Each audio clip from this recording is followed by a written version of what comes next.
Hi, everybody. We are live for Feral but Sober Close Out Part 3. My guest isn't here yet, but she will be here any minute. So, if you could just bear with me. There she is Hey, now. Hi, how are you? I'm good. How are you?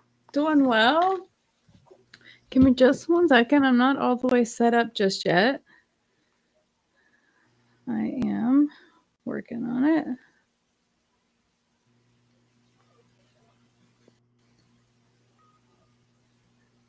Okay, we're live on Podbean. Give me 1 more second, please.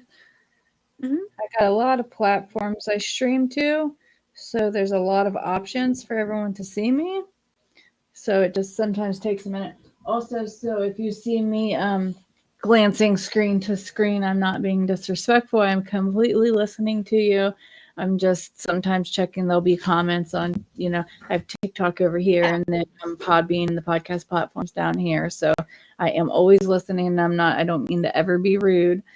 Oh, no, you're fine. So we have today with us Brittany. She's going to tell us a little bit about her story, and we're going to talk a little bit about co-parenting. She co-parents and how that affects her journey and just her life, and just talk a little bit about things she's going through. So I'm going to hand it over to Brittany right now and let her tell her story. And then, one second, we're going to switch. I'll let you be big. And then we'll talk about it if anybody's listening. 1 second. Let me hook the chat. I did that on the very first episode. I was like so nervous and I was so upset because I thought no one was like watching and no one was commenting. Very upset. And it was just really, I did not turn it on. I was so Oh, nervous. no. I had never been live before. Like before this, I had literally never even went live. I never, I don't know. I just don't really put my business out there and stuff. But I decided that I needed an outlet very badly. I was struggling mentally when I started this podcast, and it has helped me tremendously. So I'm gonna let Brittany tell her story. I could talk about myself all day long. So So I've struggled with mental illness since I was 13. That's when I saw my first psychiatrist. Um, and mental health plays a huge part in my story. Um, but one thing that happened that really affected my life in more ways than I ever thought it would. When I was 15, I went to a house party. I didn't know anybody there except some of the kids that went to school with me. But I went with my best friend, and we were drugged and raped by a 36-year-old man. Um, and I didn't tell anybody until I told my mom about 2 years ago. And that affected me really, really bad. I did tell my ex husband when we first got together, but that's another story. um, and I experimented with all kinds of drugs as a teenager. Um, but it wasn't until after I had my son in 2014, I had really bad postpartum anxiety with him. It was so bad, like I couldn't even walk to my mailbox without having a panic attack. And they put me on my first benzodiazepine for the anxiety, which was Clonopin. And um, I took the meds as prescribed for many years. Um, and then my ex husband and I kicked him out in August of 2019, and they weren't working anymore. So I started taking more than what was prescribed. And uh, I was fine for a while. I would run out, but I didn't really have the withdrawals that bad. It wasn't until it ramped up while we were going through our divorce process. And I really started using more. And then when I would run out, I would just buy more from someone. And then when I would run out of those, I would withdraw really bad, having seizures, and the physical withdrawals were terrible. Like was shaky. It felt like my skin was crawling. Um, and then in 2021, our divorce was final, and we had to sell our house. And I, at the time, I lived over in Lehigh Acres. I lived over there for about 10 years. And um, I couldn't find anything over there that I could afford. I had no family over there that I could stay with. All my family was here in Martin County. And so I ended up having to move back home. But that meant leaving my kids over there with him. So I started only having them every other weekend. And that absolutely destroyed me. Like, it still hurts me tremendously to this day. I'm getting better with it. But it was so hard, and I started using more, and I was mixing other substances with the benzos to get even higher so I didn't feel anything. Well, and I was lying and stealing and anything I could to get the drugs. Um, in January 27th, well, I begged God so much. I'm like, please, if you're real, just take this away from me. Like, the withdrawals were so bad, but he didn't. And on January 27th, I took 90 milligrams of Xanax. I don't know if I did it on purpose because I was very depressed. Um, but I overdosed. And the only thing that I can say, the reason why I didn't die was God, because I should have died. And my son saw me overdose. That would have killed him if I would have been successful with it. Um, and on January 28th, my family had like a little intervention, and my sister called EMS because I was having seizures so bad withdrawing from the Xanax, uh, that she was scared I was going to have another seizure, and she wanted me to be monitored. So just to appease her, I went to the emergency room with EMS, but I ended up signing myself out because I was like, I don't need to be here. I don't need to be here. And finally, that I called my mom like all night long, and she finally picked up and came and got me. And I told her that I would go to a mental health facility that I had went to in the past because my bipolar disorder was insane while I was using. Um, and so I went there the next day. I was there for 5 days, and God found me while I was sitting in that mental health hospital. And from that day on, he took all the withdrawals from me. Like, I still had minor withdrawal symptoms, but all the major stuff was gone. I didn't have any more seizures. The My skin crawling got better. And then my mom and my stepdad came to visit me one night, and my mom's like, "Look, I've been praying about this. I've been calling every day to Coastal Detox, and they finally have a spot open for you for outpatient treatment." And I'm like, "Hey, I'll go." Like, I didn't fight him. I was just like, "All right, I'm ready." And so I've been sober since January 28th of 2024. That's awesome. Yeah. So you had a really different story than what I'm used to. We hear a lot about opiates, and I've had alcoholics, and I'm super glad to be able to have you and feature your story because, part of my whole platform is to be open to everybody, So thank you. Thank you Yeah. for that. You are my first representative, I guess, from The a Benzo princess. Club, yeah. Yeah, yeah, yeah. So I'm sorry. But Well, you're fine. so I want to talk a little bit about like when you said you overdosed and in front of your son. How do you think that affected because that was right previously before you decided to go to treatment and stuff, right? Yes, So do that you feel was, like had a yeah. lot to do with Yes, wake up because call? I don't remember it, but my grandma said that I stood up to go to my room and I face planted into the computer desk, and my son like was trying to help me get up off the floor, but I was so high, like I could barely walk, like I couldn't walk.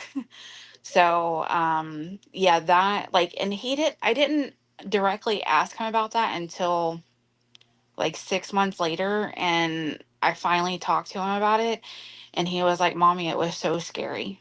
It was so scary." He's like, "I thought you were gonna die," and he's like, "And I didn't know how to help you," and that made me feel so bad.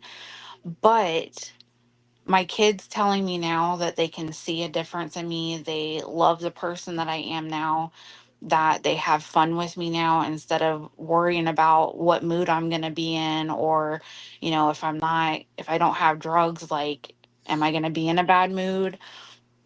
So, like, it's definitely worth it. Like, my life now is so much better. Like, I wouldn't trade it for anything. And I had gastric bypass in April because I wanted to take my health back. And my highest weight was 388, and I'm down to 271 now. So, Congratulations. um, yeah. So, like, the only thing that recovery has given me is everything. Like, it has given me everything. Absolutely. Everything is so much better. Yeah, it really is. I wish I That's would have done it sooner. I was making intro videos, right, for like TikTok yesterday or the other day. I'm sorry, it's a couple days ago. But I ended up posting four because I said different things in each video because I have so much to say. Like I have came so far. Like I have accomplished things that I never even like dreamed. Like never even. I own a home. Like oh my god, you know what I mean? Like it's Yeah. so comforting to know like I own my home. No one could kick me out of here. Like they could maybe shut off my electric if I didn't pay the bill or whatever. They could cut off my internet, but like no one could take my home away. Like I own this home. That's something that I never had. Even my parents never owned their home, because I had two addict parents. So that's to me, like yeah, recovery has, I agree. Like the only thing it's given me is everything. Like everything I Yes. have, I owe to my recovery because I know the old me wouldn't have none of this. Like, I look around sometimes and I have things like in my out in our garage, like we have a rotor tiller and stuff. And sometimes like when we use it, when we pull it out, like it just brings back flashbacks of like running around because I was like the worst kind of addict, running around stealing stuff. And I'm like, oh, that's worth money. Yes. Like every time I see it, I'm like, that's worth money. Like still in Yeah. that, but just it's crazy to have things like we have a lot of things that just tools and stuff that is worth money that I don't know that just makes me laugh in my head because I was like I would never have any of this stuff the old me because I would have sold it in 1 second like Yes. for the rip off price whatever I could get is to get me well or high or a buzz. Yeah. Yeah. It was crazy the stuff I used to do. Like, I'm so thankful that that's not my life anymore, because it wasn't a life. I was just existing. I wasn't living. There was nothing fulfilling about the way I was then. And I'm very thankful that I have the life I have now. Absolutely. So I know we talked a little bit we were going to talk about like some co-parenting stuff. So I know you said your kids are with your ex, I guess, and you get them every other weekend or something. Yes. So can we talk about like a little bit about how that might affect your, I don't know, overall? Um, that's like the hardest thing that I deal with. Like, and it affects me every day because I'm not there for the everyday stuff. And that really bothers me. And my daughter and I have a very strained relationship because of the addiction, but it's getting better. It's getting better. Um, but it's very hard because he was very mentally and physically abusive. So it's very hard co-parenting with him. I co-parent with his new wife. I don't co-parent with him. I don't talk to him unless I absolutely have to. Um, but like I get told what's happening with my kids. I don't get asked how I feel about things. I don't get asked what I want. So it's very difficult. Like, they just made the decision. I got a text message one day at work that my daughter, since she has a boyfriend, but they're not sexually active, they're putting her on birth control. And there's like and she's only 14. Oh, So yeah, so I'm having a really hard time with it, and I still don't know how I want to handle it. Because at the end of the day, there's not really much that I can do. right. Um, but I have been looking into the legal aspect of medical decisions for our kids, Right. because like it just, I should have a say so in it. Yeah, I feel like I mean I'm no lawyer. Do not, let's go ahead and get this. I have to say this in every episode at some point. Also, I'm in no way any kind of substance abuse professional or mental health professional in any way, and I'm also not a legal professional. But it seems to me that you should have some kind of say in the big things, like Yeah. birth control. That's pretty big, like because a lot of time, teenagers, if you once you get on birth control, it's kind of like a green light, like Yes, and that's so exactly I would think as a mother, as a mom, I would, let's hold off on that as long as possible until, are they yeah, thinking about being sexually active? Like these are things that, and it just sucks because you don't get to be there to have these yeah. conversations. And So it's very hard. But like the old me would have just gotten pissed off and blown up on them, and that's the reaction that they want.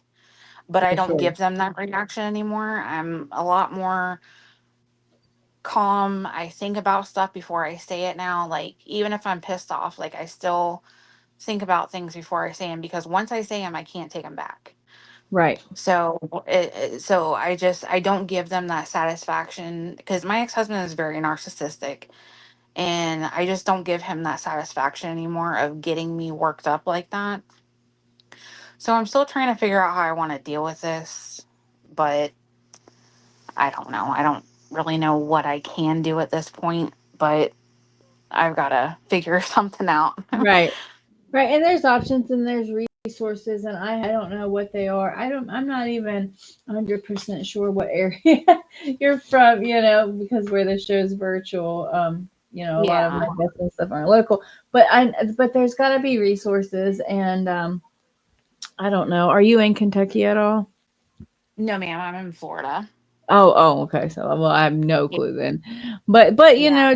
talk to people, call legal aid. Look it up on Google or something. There has to be resources, Yeah. and I don't know, reach out to some peer support people or something, and they could probably point you in the direction. There has to Yeah. be peer support in your area. I know on in my Facebook group, I think there's a guy who's doing like independent peer support work. Maybe I'll look into and maybe shoot you his name or something, and you can Oh, okay. Yeah. reach out to him. I think he's doing stuff like independently online. I'm not even really sure where he's where he's based at, but I know that I did talk to him a little bit about that. So I can maybe hook you up with that, and maybe he can help you out with where to find those resources, because I know there has to be something. Because I know, Yeah. I know you're in recovery and not not very far into recovery, so I know money's probably tight. I know you're probably, Yeah. just can't go out and buy a lawyer. So buy a lawyer. Yeah. Listen to Yeah, me, because just buy one. I had one for the divorce, and it was extremely expensive because it got drug out for a whole year because of COVID. Oh, shoot. So it was very expensive. It was like over 20 grand. And I was like, Oh, yeah. So $20,000 divorce. Oh my goodness grief. yeah, yeah. And So that's not counting whatever you lost, whatever you had to split up and all that crap. You know what I mean? Like, yeah, that's terrible. I'm so sorry for that. And it doesn't help if the other person isn't, cooperative or civil. Civil is the word I was looking for. Like, yeah, if they're an yeah. And asshole, it doesn't he help fought anything. he fought me on every little thing. So it drug it out even more. It's like, oh my gosh. So his wife, you said you co-parent a lot with her. Is she pretty? I mean, do you guys have a decent relationship, or at least a civil um We do. agreement or something?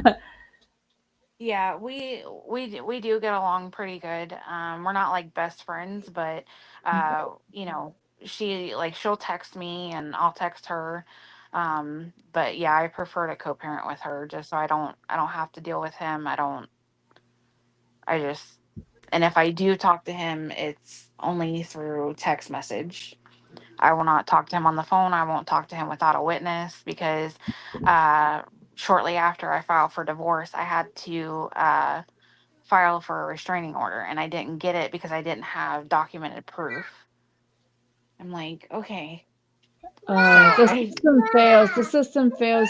I think women so much sometimes. Everybody, everybody, but especially in situations in like domestic violence. And I guess it could be men and women just in domestic violence situations. Like I think it's hard yes. to document proof sometimes because when I know I myself have been in a toxic abusive relationship and you don't document the proof because you love them and you make excuses for them for so long, and then when you finally want Yes. out, like this has been going on for 10 years, and then the cops are like, well, there's no proof You of don't that. have any proof. I'm like, yeah, well, Yeah. screw you because it happened. Like, He wouldn't threaten me in text messages because he was too smart for that. Like, so I don't know. It was very hard. Like, I'm glad it's over. I mean, I have new problems now with him, but not that it's nothing that I can't say like I'm not dealing with this. Like, I have boundaries with him, and I just don't allow him to get to me like he used to. sure. So, how do you think your recovery journey has affected your ability to set those boundaries with him? Because it sounds like when you guys were in a relationship, you didn't have, boundary. Obviously, he didn't respect him if you did try to set him. Yeah, and like I didn't stand up for myself really when we were together. And now I do. Um I've told him recently in the past that he was trying to get me upset, and I just told him like I'm not doing this. Like Right. this you're not going to get me upset. We're not having this conversation. There's nothing for us to discuss. I'll talk to Cassie. I have no reason to talk to you. So, Right. and I just leave it at that. And that's great that you can do that now. Like, like if it's something about the kids, then she can text me. And if it's not, someone said, hi, Brittany Nicole Kinman. Oh, hello. So, but yeah, like, that's amazing. And I feel like, in recovery, we get the courage or self-confidence or whatever to set those boundaries and to say, like I'm not doing this or whatever. And it's because and it's boundaries that, or I'm sorry, confidence and stuff that we didn't have when in our addiction, and even after, even in the I know I did an episode last week on like the science behind addiction, and even in the first little bit after sobriety, like when the first like 12 months of sobriety, it's like called anhedonia or something, I can't even pronounce it, but it's where you can't even like be happy and like experience normal feelings and stuff. So I don't Yeah. know, like you have to, I don't recovery, just again, that's just another It, thing that it gives us it's is the it's taken me like, and I went through like in my outpatient program. It was a very intensive outpatient program for 90 days, and I went through a lot of therapy, and my therapist that I had was great, and I'm back in therapy now. But uh like, yeah, just learning how to feel my emotions all over again, and then learning how to deal with them in a healthy way. um yeah, it like sometimes it's hard. I'm still learning, but uh it's so much easier now that I'm not high all the time. sure. So much easier. So in your addiction, did your ex use, or did you like hide it? Did you have like a secret life? How did that He go? he really like I didn't really start like taking too many pills until I had kicked him out. Like when we were together, I would smoke weed and use the benzos. But he never really said anything to me.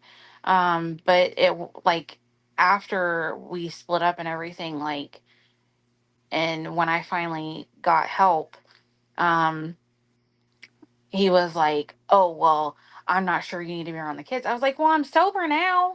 Like, Right. Yeah, the whole time you were getting high, you was around him, and now yeah, that you're sober, it's a problem just because now he know. yeah. Did he know?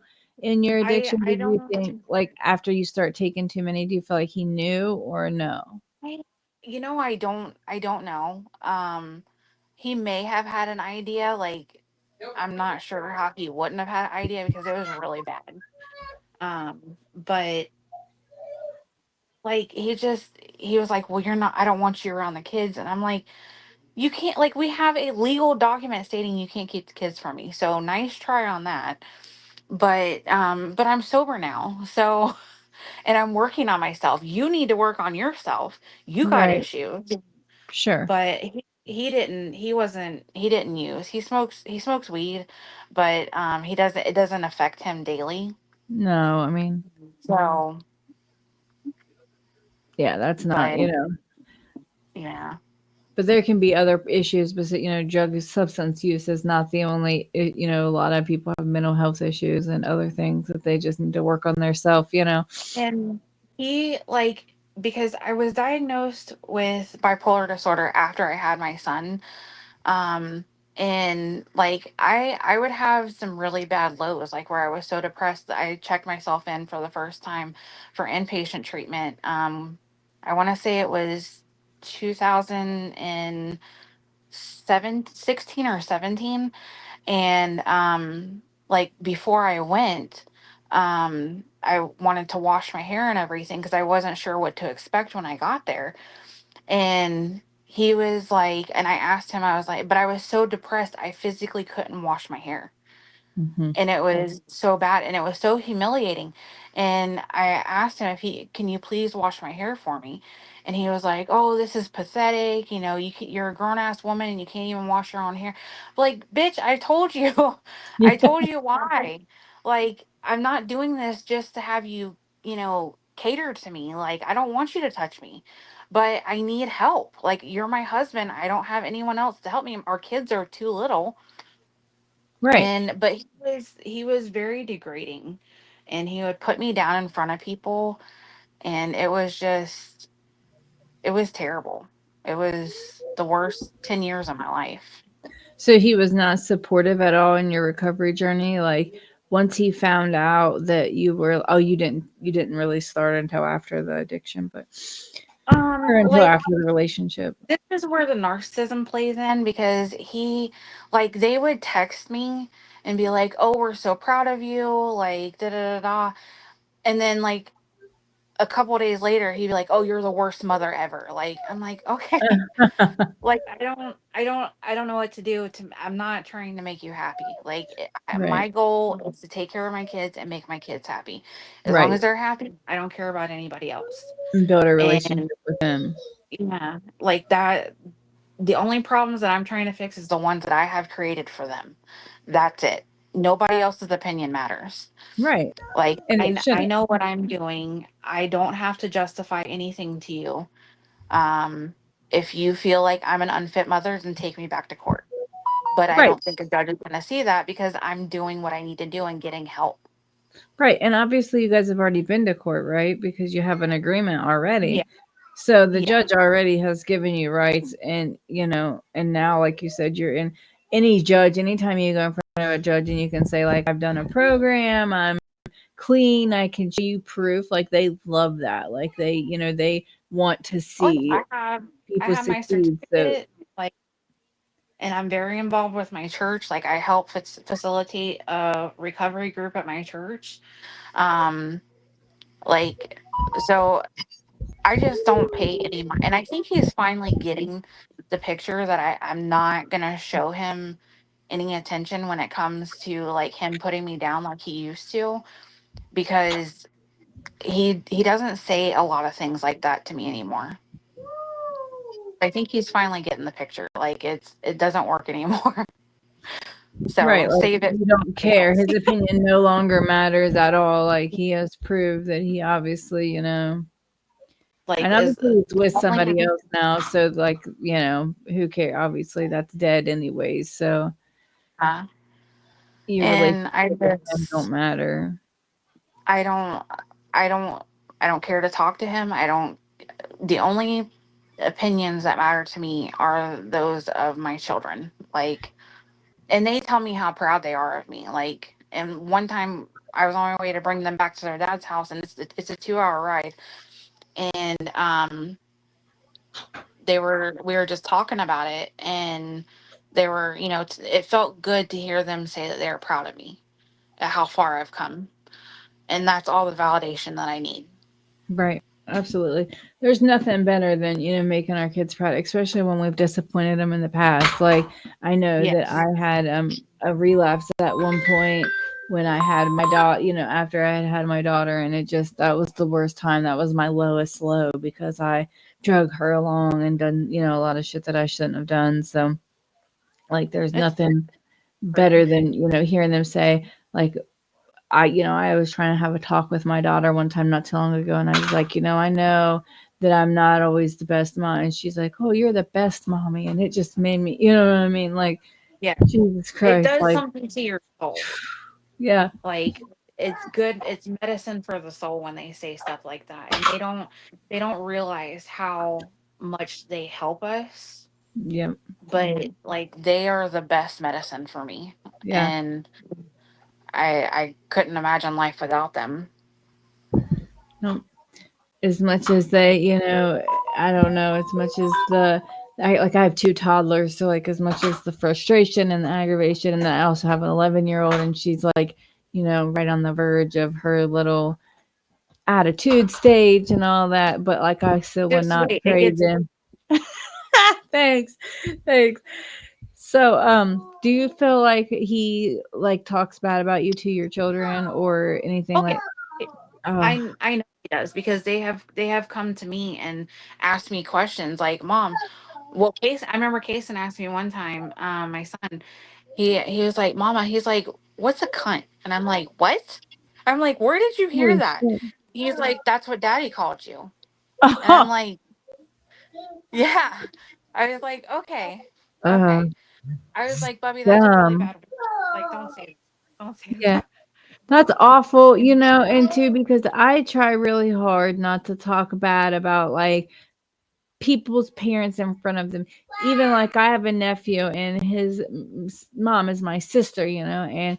she has just never been a mom to him at all. Like, and but I try really hard not to say bad stuff. She's my sister, and I still try not to say bad stuff about her in front of him because he doesn't live with her still yet, and I just he because but he loves her still, it's still his mom, and I don't believe in saying like I don't believe in that. You shouldn't talk bad about ugh, God, that's awful. I hate that. Like you're the mother of his child still, like regardless of if you guys are together or not. Like ah, Yes.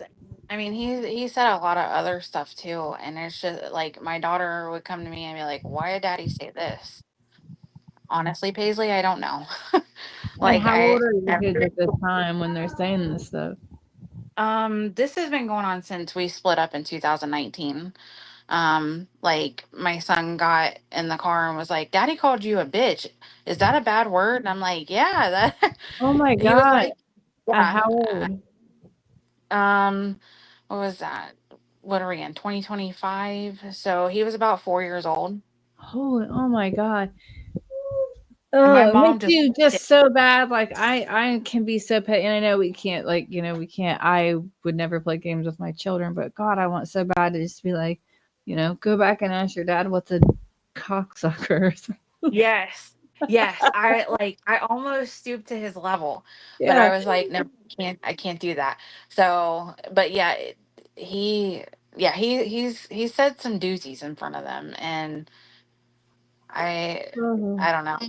Yeah, make you want to. That's the stuff that makes you Make me cool. want to catch charge like real Yeah, quick. gotta take a breather. Yeah. Gosh, I'm so sorry. I am sorry for you. I know that I'm laughing, but I just No, it's that's okay. Like I find humor in it now, but yeah. at the time I was like, "Oh my god, like you got to be kidding me. Like why would you say that in front of the kids?" Right. Like say whatever you want about me behind closed doors. I don't care. I don't like you. You don't like me. Fine.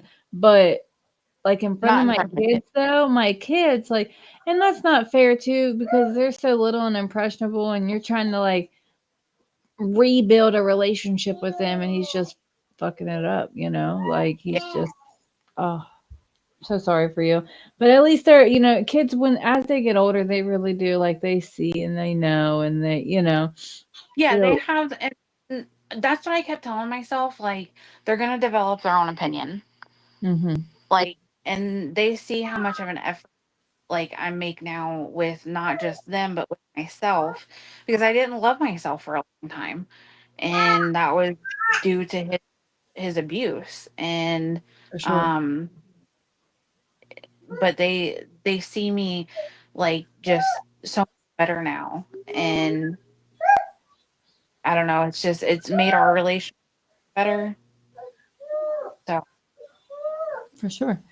And it'll always get better. Like, I know I say this, I've said this before on here, like, but even me, like, I came from I said a family with two addict parents, but like all I ever wanted was for my parents to do good and do right. Like, anytime in life that they would, they did, my dad had a overdose, and he obviously, so he didn't he had, like, whatever, you know what I'm trying to say, but he yeah, anytime that they did good, I was so happy, and that's all that they want, that's all that if you yeah, continue to do good, like, they will just continue to come back to you, because that's what we want, that's what we all want, we're all little kids that just want to be loved inside, I think. yeah. And someone asked me one time, well, what is your main priority in life? I was like, my main priority, and this was after I got sober, I was like, it's my recovery, because if I'm not sober, I can't be there for my kids. Right. So, I there was a period of time I wasn't there for them the way I needed to be. And because I was so busy getting high. And if I don't take care of my recovery, then You'll be I there can't be again. yeah. Yeah, you'll just be right back there. And I did a segment, I don't know if it was last week or the week before, on like relationships, and the woman that was featured, she said that, she had a daughter, and that she was blah blah blah, I'm sorry. She had yeah, been in active addiction, and the daughter was nearby, like she had access to, but did not like connect with, or do, whatever, take care of her, because she was getting high. And then in her recovery, she was told, for the first year, we don't work on relationships, and that includes family. So she did not, but it actually did work out for her. And now they have a wonderful relationship. So I think it's really important. Like, I know a lot of people might not understand that.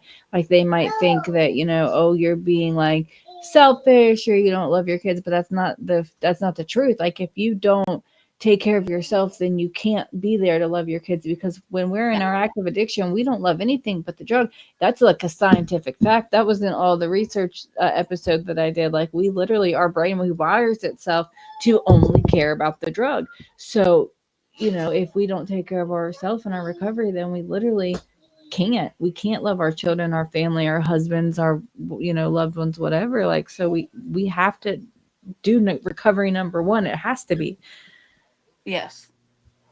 That is my new baby, is recovery. That, and I just, because if I don't take care of that, then everything else is going to fall apart that I've worked so hard to rebuild. So, yeah. So we have a little bit of time left. So let's talk a little bit about your recovery. You said you went to a treatment program, right? And then after that, how did you like, do you maintain your recovery? Do you go to NA meetings? Do you? Well, I tried going to celebrate recovery at a church not far from my house, Mhm. but it just, like, I don't know, it just wasn't for me. But um then my pastor approached me at my church, because I started getting really involved in church. He's like, "Will you help facilitate Recovery Alive here?" And I'm like, "Yeah, absolutely." And I didn't know what all entailed, but I was like, "Yeah, sign me up." Like, so I do that every Friday night. But I also go to a hope group at church on Wednesday nights, and then every Sunday. Um, but like, my church family, they, like, I remember walking in the first day, and I was still withdrawing so bad. Like, my skin was crawling, like I was in really bad shape still. and everybody just welcomed me with open arms. Like, they didn't care what I look like. They were just like, come in, like that's it. You all you need to do is just show up. That's it. I And love that. like I don't even have to be in my recovery group. I can be in my Wednesday night group. And if I need to talk about my recovery, I can. And they've been very open and compassionate, and they tell me how proud they are of me and how far I've come. And it just, like, I have my family is amazing, but I have a great second family there. For sure. um yeah, so I tried to go to an AA meeting one time, but it wasn't for me, and they don't really have many NA meetings around where I live. So, but I found my spot where at church, For sure. and it Whatever works for us, like that, we yeah, have to. That's something that I. everybody yeah, everybody is different, and as long as you're not hurting anybody and you're staying sober, that's all Yep. that matters. Yeah, I do. I agree. That's something that I push. Like I said, all pathways, and sometimes we don't follow just one pathway. Sometimes we mix and match. Because we have to. We have to find our groove. We have to find whatever works for us. Yeah. You mentioned Recovery Live. What's that? I've never heard of that. It's kind of like, do you know what Celebrate Recovery is? Yeah. Have you heard of? Okay, so it's pretty much like that. Like, we do step work there. We have books that we go through, and every month we do a new step, and I think we're 8 months in. That is still like a pretty new program. Um, and we do the step work, and it's been really helpful. Like, and like, the women meet every Friday night, but the last Friday of every month is when the men and women come together, and we will do like worship, and then we'll go into the fellowship hall and work that step together. We'll start working it, but the men meet another night of the week. I'm not sure what night they meet. But it's been really good. It's been really Yeah. good. It's amazing how when we get in recovery and we really like when we're serious and we buckle down and how quickly things come together, because I know what you said, your sober date is just like January of 2024, so you're coming up on 2 years, and that's amazing. But like, how much has your life changed in those 2 years? Like, it's crazy how when we really start trying, how fast it turns around for us, because So look at, so much has changed for the better. yeah, So much has changed for the better. Like, I'm so thankful for this new life, because it's better than I could have imagined. Like, I was living in absolute hell when I was using, and there towards the end, it was so bad. Like, I was having grand mal seizures almost every day, um, that I would be withdrawing, and have to go to the emergency room, because every time I'd have a seizure, that the neurologist told me that I had to go to the emergency room, so my grandma would call EMS. yeah. But now, I want to bring up and say, I'm sorry, I don't mean to cut you off, but a lot of you're fine. people probably don't know that benzo withdrawal is one of the only withdrawals or substances that, like, the withdrawal, it can actually kill you. So like, I know you keep saying like go to the emergency room, and some people may not realize, they may think like, oh, what can the emergency room really do? But for benzo, and I think alcohol is the other one, they the withdrawal symptoms can literally kill a person. So like, you like Yeah, you're saying, and you're having seizures, like, that's with very with severe withdrawal symptoms. with benzo, like with alcohol, they can do an Ativan taper. With opiates, they can do, Suboxone. Like, there's different, but with benzos, there's no step down drug. Like, you're just good luck. Right. Right. For So sure. Like, it was even really like shitty. fentanyl and heroin and some meth that are like the worst drugs. There's stuff that you can take to come off of them. But yeah, benzos. What did they give you? I don't even know. Is there? I take Visceral now for my anxiety. Like they put me on that as soon as I started with detox, which I didn't do. I didn't do the detox portion of the program because I was already detoxing on Right. my own. But and that helps with my anxiety. But it's just a prescription strength Benadryl. That's Oh, it. nice. Yeah. So like there, it was just pretty much like fuck. Like everything works out Yeah. for you. Therapy, like The worst with the drug with the worst withdrawal symptoms come to the yeah. hospital, but we still can't do anything. So, Yeah, but they would monitor me and do CT scans to make sure I didn't, because I would hit my head and stuff when I would fall. right. But there was really nothing they could do. But I don't know. It was very scary. It was very scary. I don't ever want to do that again. And I think God let me when I would beg him for help, but he knew I was not ready to give it up completely. Right. He knew that script I was going to get filled. And he had to let me sit in that, feel that, so that I wouldn't want to go back to it, because I don't want to go back to that ever again. Like that was Absolutely. that. Absolutely. Sometimes God does sit us down. We talked a little bit about like pathways, but not only pathways, like people's journey, how the way they get there. Like sometimes jail or something has to be at jail or an institution, or sometimes something traumatic has to happen, right? ODing in front of our kids. Like sometimes that shit has to happen for us to Yes. get it, because like I said, with our brain being rewired to only give a shit about the drug, then sometimes it takes something serious. Most of the time, I think it takes Yeah. something serious, something traumatic, either like I said, jail or facility, or maybe somebody overdoses, you overdose, whatever, but it's something serious has to happen before our dumbasses get it, because Yeah. Like, and we have to hit our rock bottom. yeah, And no addict is going to get help if they have not hit their rock bottom. They have to want to quit. And I try telling people that, and they're like, "Oh no, they should just want to get help." I'm like, "No." I'm like, "That's not they that's not how it don't. works." No, God, no. That's not how When it I was out there getting high, I remember like until I had my daughter, a traumatic, traumatic event. I I was at I can remember saying like I'm 19 years old and I don't have no kids, and who cares if I get high? I'm not hurting nobody. Like I didn't want to get help. I had no desire to get help. All I wanted to do was get high. That's all I cared about.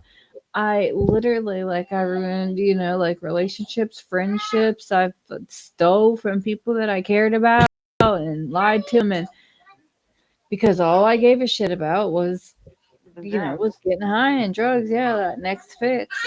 I literally today was at the. I'm gonna make a video about it. Was at the doctor. My kid has strep throat. My oldest, and Oh I no. yeah. She woke up this morning with throat sore and she had like some infection on stuff. We took her to the doctor earlier. And but when I'm in the little room, and me and my husband's in there, and all three of our kids, and the little thing is in there where they like dispose of the needles or whatever, Hmm. and it's just like a big open hole, and I just look, I'm just standing there holding the baby, and I look over, and just right down in there was the needle, and I was like, God, even in my mind, I've been clean for so long, and I just looked down at that, and I was like, I can get that out, and I was like, for fucking what? Like the stupid thoughts, what I mean? Like the Yeah. dumb shit that it's crazy how we still. Yeah, like I've been clean for a really long time, and I still have, it's my first thought was like, oh, a used ass needle. Like, God, what is wrong with me? But that's just the fights It that we, it or happens. the thoughts that we fight off every day, But I thought that was really like interesting. I took a picture of it and stuff. How just I don't know, just how far I've came. I guess it was like a, Yeah. I don't know. To me, it meant something. Some people might think that's stupid, but um, I'm trying to think. I had some questions pulled up. Let me see. We've got about 10 more minutes. Let me see if I've got any more questions? Just anything. Is there anything that you want? Oh, I have. I like to always ask my guests. One of my favorite questions, a little just a recovery question, is if you could go back and ask or no, I'm sorry, in your darkest hour and sit beside yourself, what would you tell yourself? Like one thing, give yourself one piece of advice. Those were some pretty dark times. Like I didn't think it was ever gonna end. I would just tell myself like it's gonna get better. It's gonna get better. Just hold on. It's gonna get better. For Because sure. I wanted to give up so bad. I wanted to give up so bad. So if you hold on a second. Okay. Your identity when you finally got sober, like how do you feel like your identity shifted? Like did parts of you come alive that you feel like maybe were like stagnant or dormant what during your use? Like I Oh know yeah, for me just I had to learn how to be a person again, like just in general. Like like I would my soul was so dead when I was using. I was a miserable person. I never had anything positive to say. And like even though sometimes my emotions are not positive all the time, I still want to reflect that positivity because I have so much to be thankful for. And I want to make sure that like if someone else is going through something, I want them to feel even just a little bit of positivity and love for me because there were so many times that I felt so alone. Even though I wasn't, but I would block myself from the love from everyone, and I don't want anybody to ever feel like that. And I am having to learn my emotions over again. I just started dating, talking to a really nice guy, who's also in recovery, so that helps. yeah. Um, but learn. I'm trying to figure out how to date in Yeah. recovery. Right. Because It's it's different. tricky. It's so different. And it's, a lot of things like just normal things like normal people go on a date like, hey, let's go get a drink or something like that. And for us that doesn't work. It does really help that he is in recovery too. Like that's amazing because he knows like it's different when you're dating someone that's not in recovery and they're like, let's go get a And it's drink like and you're like, I would oh. because my friends at work made me make a Facebook dating profile, and I was like, because I've been single for 2 years now, and I was like, guys, I don't really know, and they're like, no, just try it, and it was just like I don't want to have to tell these people that I meet like the same story over and over again. Oh, by the way, I'm an addict. Like, Mhm.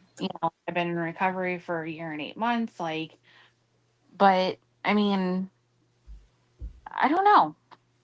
It's interesting. It's very interesting. It's Like trying so to. crazy. Let me just tell you, like my is not like an addict. He's never like even done drugs or been in trouble or like anything like that. So like when we first started met or whatever, I was in just working like we worked together in a factory and I had been in recovery. I've been clean for a really long time. So then when we started going out, like on our first date, I just was like, here it all is and put it all out there. And he was like stunned. Like he could not even like did not even know what to say. It was so awkward. It was so you know what I mean? Like I'm just like, oh, by the way, I was still on parole too though. Like I was like, it was crazy. Like It, so you're you lucky. don't. At least he's in It's recovery. it's it's so scary because you don't know how that person's gonna react. And Right. like when I told the guy that I'm talking to, when I told him, um, he was like, "Well, by the way, like and he told me, that he was in recovery too." And I'm like, "Oh, thank God!" like, Thank God. That's something people never thought you'd say. Like, oh, thank yeah, God you're a drug addict too. yeah, because like he can understand like Right. things that I've been through. It really is hard. I will say that, like having a relationship. So, like, I love my husband, and we have a wonderful relationship. But it is, it does cause difficulties sometimes in some things when he can't relate and things like that. It is. But yeah, and it was super scary at the first telling him because he even said, now later on down the road, he's told me that he like hesitated, like, in our relationship, like after I told him, like in the moment, like of course he was like, oh, it's okay. And he was stunned. He was like, I can't even see that out of you. Like I can't even believe that, the person that you're describing is you. But then he even said that he, went home and was like, holy shit, like, is this even something that I want to get myself into, and he did, and thank God he did, because now, we have three beautiful children, and we're married, and life is great. But he did, he it was scary for me, it was scary for him, like, it's just a whole fucking crazy mess when so, but congratulations on your new relationship. How long have you guys been dating? We've been talking for a little over a week. So Oh, very so new. just brand new. Yeah, that's still that's great. Does he live close to you? Like, is it a thing like he's Um, close to you, or is it like a about virtual? about 45 minutes. I'm Oh, going so there. yeah, I'm going there tonight to see him. you're going there. When did you say? Tonight. Oh, tonight. Yeah. Congratulations. Good Yeah. luck. I So hope it goes well for you. That's so exciting.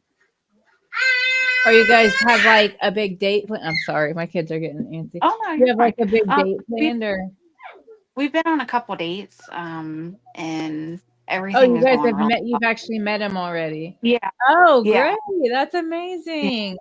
Is he good So looking? I think he is. Good. That's great. I'm so glad. And you guys are getting along. I'm glad. I didn't understand, like, when you said that you met him through, did you say through like Facebook dating? And Yeah. so I thought like he was like online far away. I didn't realize that you had Mm, like already seen him. That's awesome. yeah. Congratulations. Thank you. So, and you told him the whole spiel about, your past, and your husband and kids and all that. So that's good. And it Yeah. is good just to clear the air already, just right at the first, I think, because Yeah. why not? I don't I lied. I would tell so many lies in addiction. I don't like, I'm Yeah. a very truthful person now. Yep. I don't like to lie anymore, because I then know, it like, when I met my mother-in-law, she said, like, she was like, I love you because I just tell it all. Like, even if it makes me look bad, like, if I say, like, whatever I say about just myself, I laugh at myself. Like, if I do something stupid, or it's just like whatever, I will just say it. Like, I do struggle with boundaries. So I would just say whatever, whatever. yeah, But yeah, it's because of that. Because I was like, I don't want to lie anymore. Why lie? What do I lie about anymore? There's no reason for it. It's too hard. It's too much work. You got to it's keep up with it. And yeah, it's too much to remember. Like, I don't I don't have the mental capacity for that anymore. no, cried way too many brain cells. I did for sure. Yeah. My memory is not that these days. I have the worst like memory, and I don't know. I love, like, when I was getting ready just now for this episode, I made a little video. I didn't even play the little video with your picture on it, but I was like making this video, and I was looking for the notes that I made to for like about,